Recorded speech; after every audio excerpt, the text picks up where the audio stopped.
So I am Tifa Lashe.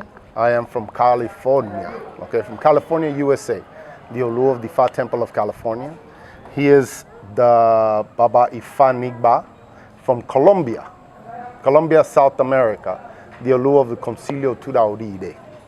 Well, the process of, bueno, la pregunta lo que está diciendo, ¿cuál es el proceso de Ifa en la diáspora y cómo la gente está practicando Ifa en la diáspora? Dime tú primero, yo voy a interpretar. Bueno, dile que por muchos años los procesos en la diáspora han sido de muchas mezclas, donde se ha mezclado el espiritismo, el palo mayombe que viene del Congo, la regla de Ocha que fue una derivación de Ifa Orisha de Nigeria, y después llegamos a Ifa afrocubano, que también fue una derivación de Ifa y que ya tiene como 15 años que se ha estado recuperando. So for many years, what's considered Ifa was a mixture in the diaspora. The influence, there was an influence of spiritualism that came from Europe. There was an influence of Mayombe, Palo Mayombe, came from the Congo region of Africa. And then there was an influence of what was considered Regla de Ocha, what they called that in Cuba, which was the Orisha. Apart from that, they had a devotion to Ifa, but it was all a big mixture, and it derived as a mixture.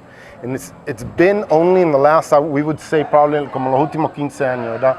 I would say the last 15, 20 years that we are now starting to truly understand what's considered Isheshe, what's traditional Ifa Orisha worship.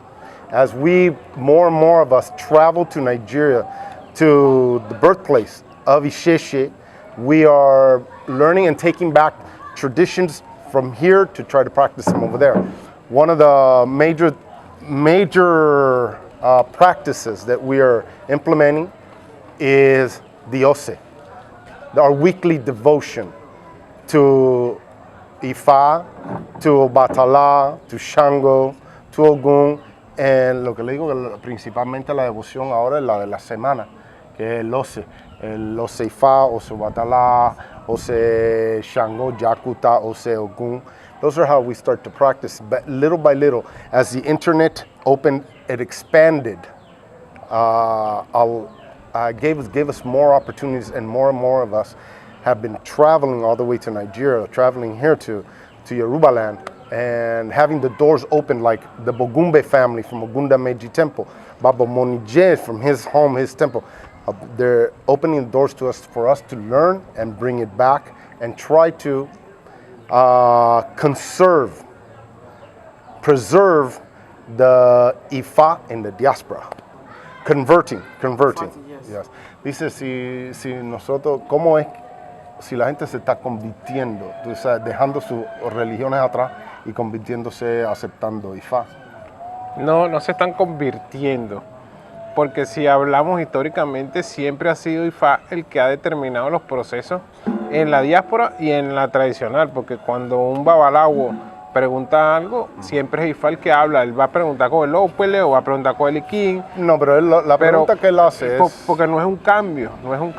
Él está diciendo que nos cambiamos, no nos cambiamos. Solamente profundizamos y buscamos el origen. Okay, entonces, siempre ha sido Ifa el que ha hablado, porque siempre es el oráculo. Nunca un babalawo ha hecho las cosas porque le provocó.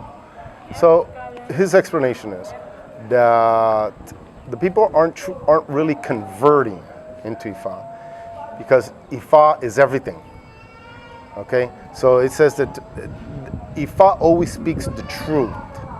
Even if we were practicing something else, devoted to something, let's say Catholic related, Christianity, Islam, whatever your other practices was, it says Ifa was always around. Now more and more people are opening their eyes and understanding the truth. That's why they're searching for Ifa. Sería ifismo, porque siempre fueron los árabes. Yo lo que le digo que ahora siempre ha sido que Ifa ha hablado la verdad, y que ahora lo que está sucediendo es que la gente están abriéndose los ojos más y están viendo la verdad, que es Ifa, que la gente lo que están buscando, en realidad lo que la gente está buscando es su destino, por eso que buscan Ifa. Here's another thing, with more and more people are trying to understand, trying to know their destiny. There's so many, just like Baba Amanijin was saying earlier. They're trying to find out their taboos to be able to live long, to have a prosperous life. Then that is only through Ifa. Dile que tú tienes 45 años iniciado en Shango y sigues creyendo porque es el mismo Shango. So, okay, I'll give you an example myself. I was born in Cuba, okay? Left Cuba to the United States. I initiated into Shango in the Santeria in 1980. I have 44 years of initiated into Shango when I was a child. But Shango in Cuba is still Shango in Yorubaland, Nigeria. It's Shango. So the same thing is happening with many people that, especially in the diaspora, because in Cuba, because of the slave trade, the Orishas were able to travel. It was just limited. Now it has opened up a lot more, and we're able to truly find the truth behind a lot of the mixture that there was. And so more and more people are starting to search for Isheshe, the truth that is not watered down, that is not manipulated, and that's what we're trying. That's why we're here. Every time that we travel here is to try to find more and more of the truth of Ifa to bring back and to share with everyone else. That's what Ifa is about. We tried, okay, so we do, la pregunta es si nosotros estamos haciendo festivales de Ifa, los orishas, en la diáspora. Tú sabes que lo hacemos en nuestros festivales. Que los festivales eran individuales. Sí. Aquí sí son colectivos. Aquí son colectivos. Ahora estamos tratando de hacerlos colectivos. Exacto. Okay, with the festivals, before they were more individual because we were not a community. It's not like here. Here in Yoruba land, it is collective. Many people come together to celebrate. Before, because we were a real small minority, Ifa Orisha devotees. So their celebrations were individual, their home, their household. Now as it's growing, it's expanding, we're doing more collective, we're doing bigger festivals. For example, his temple in October has their Ifa anniversary. They celebrate, they bring drums. We try to mimic, we try to get as close as possible as we can to how they do it here in Yoruba. So his festival of his temple is in October, the festival of my temple is in November. We celebrate, we feed all the Orishas. We wash Ifa, we weigh Ifa, we wash Ifa, feed Ifa, we cast an Odu to guide us for the whole year. So we are trying to do it exactly. There are more spiritual homes that are more specific to celebrating Shango, more specific to celebrating Obatala. We do a Gungun festival. We have masquerades in the diaspora as well. And we celebrate our ancestors. We celebrate a Gungun with some drumming. We celebrate Isheshe Day in August. We wait for the Odu of Ifa in June, the new year. We celebrate when the new year comes out. We celebrate when we do the Ebo of the year ourselves as well. So more. Now, it's in the past years, it is changing. It's becoming bigger. More and more people are coming together. Like I just said earlier, I've been initiated to Shango for 44 years and initiated 15 years in Ifa. ¿Ya cuántos años tú tienes en Ifa? 13. That's 13, 15 years in Ifa. And in the past 3, I would say 5 years, en los últimos como 5 o 3 años, es que ya se está expandiendo. In the past 3 years, it has really been expanding. More and more people are getting involved. More and more people are understanding Ifa Orisha, and more people they're accepting it and coming together to worship. Okay, la pregunta esta es hacia ti.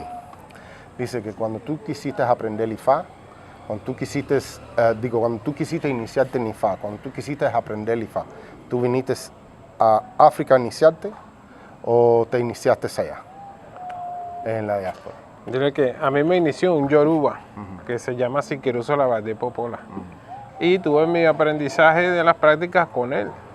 Okay. Y en base a esas prácticas y las grandes diferencias que existían, investigamos con otros Yorubas como Aguadirán Agbolá, Ifa Mayogua, Alamama Shunike, que fueron a Venezuela y creamos una práctica estándar y la sacamos en un libro.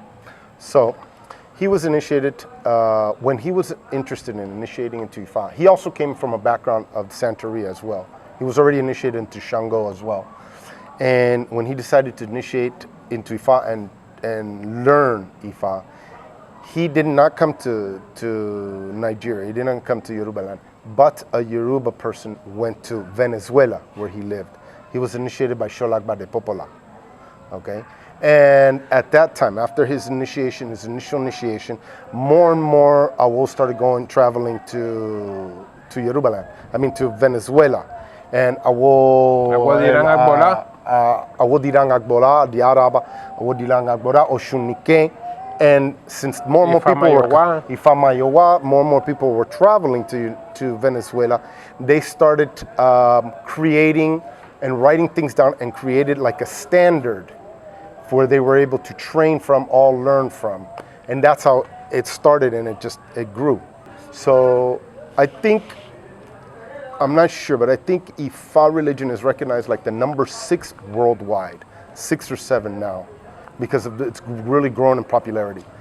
Let me speak for myself in the United States, because it's a little different than in South America. The United States accepts all religions, okay? It'll be recognized as long as it's a registered religion. As a matter of fact, there's temples all around the United States that are Ifa temples. There was one, I'm not sure, I think it was in South Carolina, one of the first ones. I forget the name now, but they started, they started, I'd say 50 years ago, before the internet. There has been many people coming to Yoruba land, many people coming to Nigeria, coming to Africa to learn way before the internet, way 30, 40, 50 years ago. Now, it has grown a lot more, and our government does recognize Ifa Orisha religion. As a matter of fact, there's the United States Supreme Court in 1992, there was a case about sacrifice of animals that went all the way to the highest courts in the United States. It was called the United States Supreme Court Hialeah against the Church of Lukumi Babaluaye. There was rituals, initiation going on. Police came, and there was animal sacrifices, and they were considering that slaughtering or animal cruelty.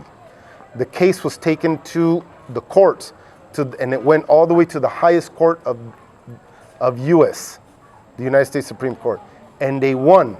We have the right to sacrifice animal for religious purposes. So in the United States, it is recognized. Ahora, la pregunta que me hizo, yo le contesté la parte mía de los Estados Unidos. Él dice que aquí en África o en Nigeria hay 3 religiones que reconocen: la religión tradicional, la religión cristiana y la religión islam, musulmán. Ahora, me preguntó si en nuestros países la reconocen. Yo leí la respuesta de los Estados Unidos. Ahora, en Colombia, en Sudamérica, en Venezuela.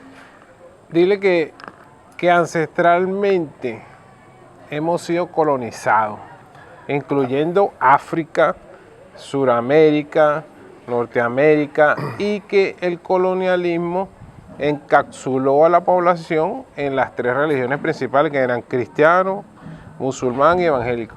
Pero en ninguna de las poblaciones que nosotros estamos existe una casilla que diga tradicional indígena yoruba, o tradicional indígena venezolana, tradicional indígena americana, porque eso ha formado parte del colonialismo y de la colonización y discriminación de las prácticas ancestrales. So he said that everything has been colonialized, including Africa, has been colonialized. The diaspora, like when he says about South America, Venezuela, Colombia, it's been colonialized. And the recognized religions are the evangelicals, the Christianity, and the Islam. There is nothing that says, nothing recognized in their government that says traditional religions. There's no traditional religion for Venezuelan. There's no traditional religion for Colombian. Pero Ni ya va ni creciendo. tradicional indígena, Yoruba. There's no traditional Yoruba written down. Eso forma parte de la colonización. Pero ya el gobierno, vamos a decir el gobierno solamente de Colombia, el gobierno colombiano está reconociendo más. Igual el y más. venezolano. So the government is recognizing more and more. The government in Venezuela, the government in Colombia is recognizing Ifa Orisha religion to the point where we're able to have celebrations. We're able to, you cannot be where they're not discriminating. It's to the point where it's not discriminated. So it is being recognized. It is growing exponentially. It's starting to grow really a lot more in the last couple of years. Me personally, yes. Okay. I celebrated my Ifa festival, my personal Ifa festival just last month. Personally, I do the rituals that I need to do. I gather all the students, my Omo, together. We celebrate. We wash my Ifa. We feed all my Orishas. We sing. We chant. We eat. It's a moment to come together. To come together as a family. You know, that's how I personally do my personal festival. You know. ¿Cómo personalmente tú celebras tu festival de Ifa? Tú personalmente.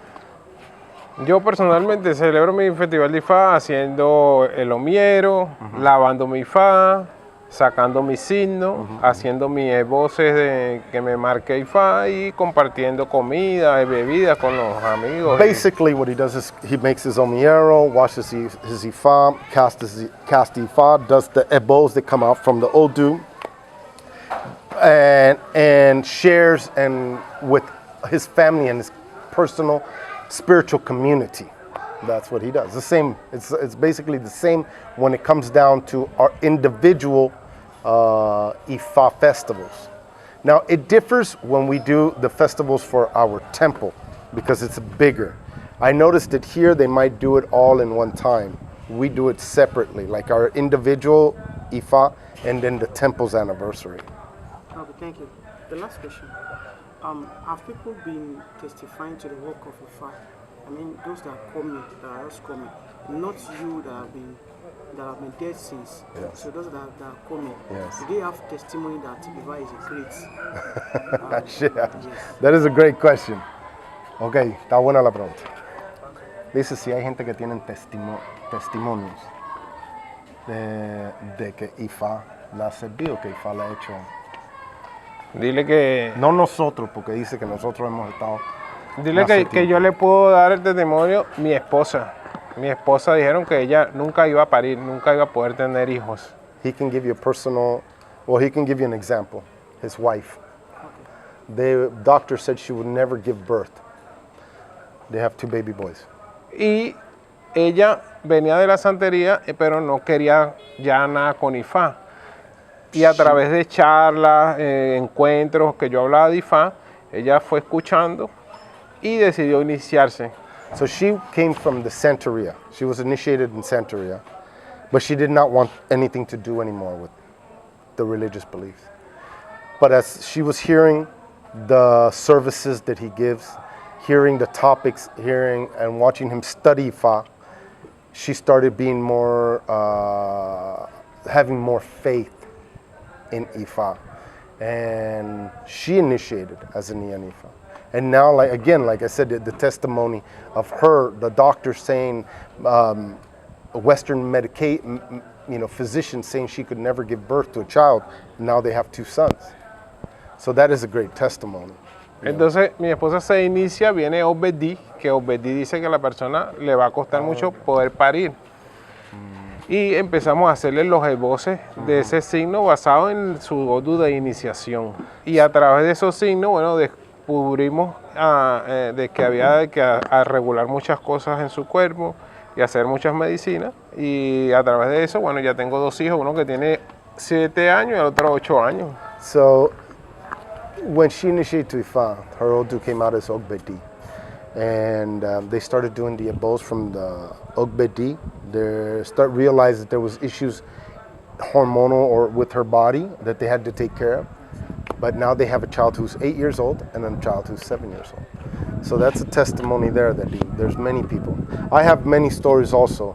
Le puedo contar mucho, pero escojo ese que es el de mi esposa. There's many stories that we can talk about how people,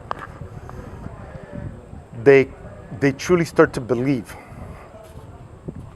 We have to understand this. In the diaspora, many people search for Ifa because they want an immediate resolution to a problem.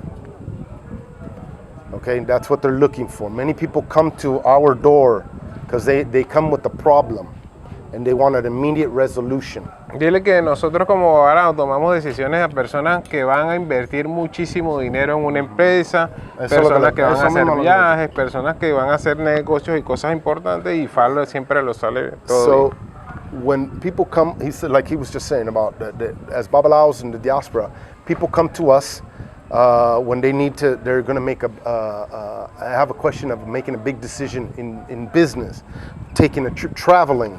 They come to see if everything is going to work out well.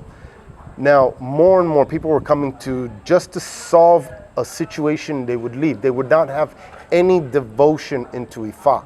They would see Ifa as just a means to an end. Now, what more and more people are attracted to the philosophy, the teachings of Ifa. That Ifa is a way of life. It is not just something I do on the weekends. It is not just a religious, it's more of a way of life. And that's the true testimony, that more and more people are seeing the truth of Ifa.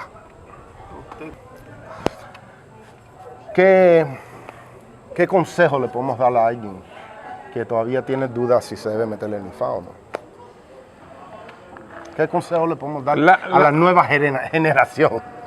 La única función principal de iniciarse en Ifa es conocer el destino, saber cuáles son nuestros tabúes y cuáles son nuestras cualidades únicas y cómo poder explotarlas al máximo y poder triunfar más que otras personas. Por lo general siempre van a ver que los babalas van a estar por encima de las otras personas. He says that I guess the biggest advice that he could give is that Ifa is about knowing our destiny, to maximizing our full potential. That Ifa is the only one, like he says, he is second only to Lodumare, witness of our creation. So people should not doubt, people should come in with faith, with trusting that the belief that the advice that we can give is that don't doubt Ifa, believe in Ifa. That is the major thing. Believe in that Ifa will never solve all your problems, but Ifa will help you confront your problems. It'll assist you to confront and overcome your problems. It'll bring to light your destiny, so you will know your taboos, you will know what you should do and what you shouldn't do, how to maximize your full potential in life. So our advice to whoever wants, the new generation, whoever is teeter-tottering on initiating into Ifa or coming to Yoruba land, is not to doubt. Don't have any fear that Ifa will solve. Ifa will reveal their destiny. Dile que muchas religiones señalan el problema, pero Ifa te señala el problema y da la solución. He says that many religions signal the problem in our lives. He says Ifa signals the problem, but also gives us the solution to the problem. That's what everyone should always keep in mind. Ifa will tell you what the problem is and how to fix it. His name, di tu nombre. Mi nombre es Isaac Blanco Ifa Nigba. Soy el oluo del Concilio Tura Orire en Venezuela. Soy también Oloye Gungun. Oloye Gungun. My name is Miguel Palenzuela, Tifa Lashe, and I'm the oluo of the Ifa Temple of California, Ile Kukute Agbong, amongst other initiations that I have. I have, besides being initiated to Ifa, I'm initiated to many Orishas, Egungun, Egbe, Olokun, Shango, Batala, many different. Thank you very much. Ashe. Ashe. Ashe. Ashe.